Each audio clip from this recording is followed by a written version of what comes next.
Before we get into the potential tank mates for betta fish, I want to start off by saying betta fish can be aggressive, so they might attack another moving creature in their tank. So just keep in mind, although these are suggestions, they may or may not work for you.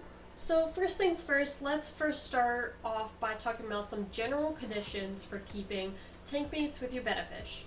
So anything that's going to be in the betta fish's tank mate, number one, needs to be able to live in the same condition and the same environment as a betta fish. And most notably, betta fish like warm water, so between 78 and 80 degrees Fahrenheit. So they are tropical fish, they need water warmer. So although that means any tank mates you have also need to be able to live in the warmer temperatures with betta fish. You also need to make sure you have enough tank capacity and filtration capacity for whatever additional tank mates you are going to be adding, because any new animals are going to have a bioload. They are going to be creating more waste than the tank, and that tank has to be able to handle that, along with their activity levels and the space to be able to swim and be in their own territory. So with that said, let's just jump right into some betta fish tank mates. So number one are guppies. Guppies can be tank mates with betta fish, but keep in mind that they have longer fins, so they are more likely to get bitten by the bettas, as they think the guppies are another betta, especially males, because they are super territorial, although females can be too. But females can also be in a sorority, but that is a whole different topic.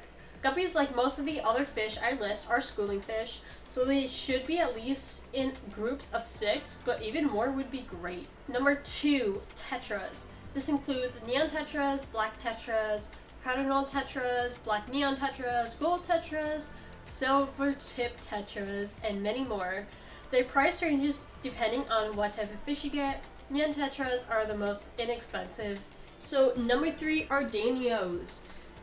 Danos are also small schooling fish, and these include zebra Danos, pearl Danos, blue Danos, Danio twinny, and few more. Danos, specifically zebra Danos, are the ones I have, are cheaper, but it depends on the specific type you are looking into getting, like I said before with the neon tetras. That brings us to number 4, which is rice fish, and these are also called Medica rice fish.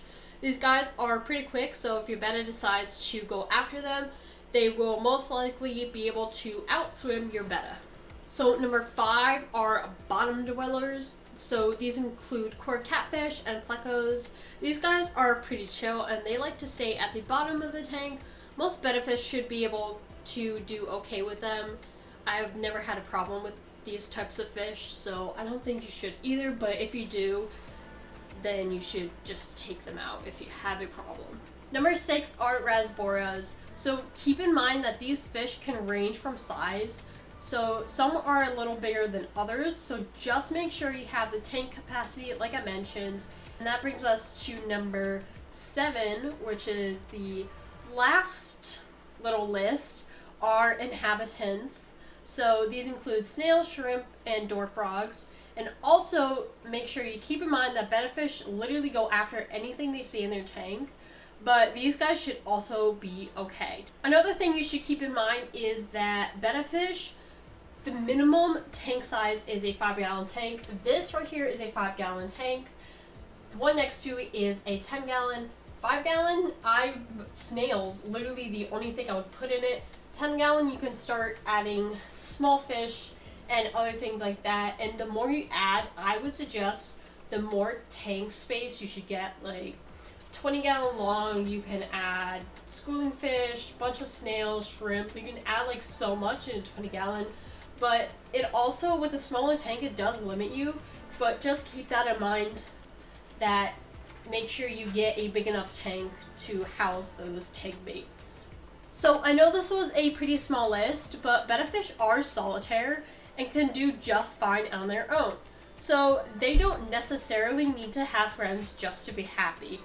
But just remember that everything I mentioned are just suggestions, and that a lot of the time these things take trial and error. So if something's not working, you need to change it, fix it up, or take the fish out, or whatever tank mates you have if it doesn't work.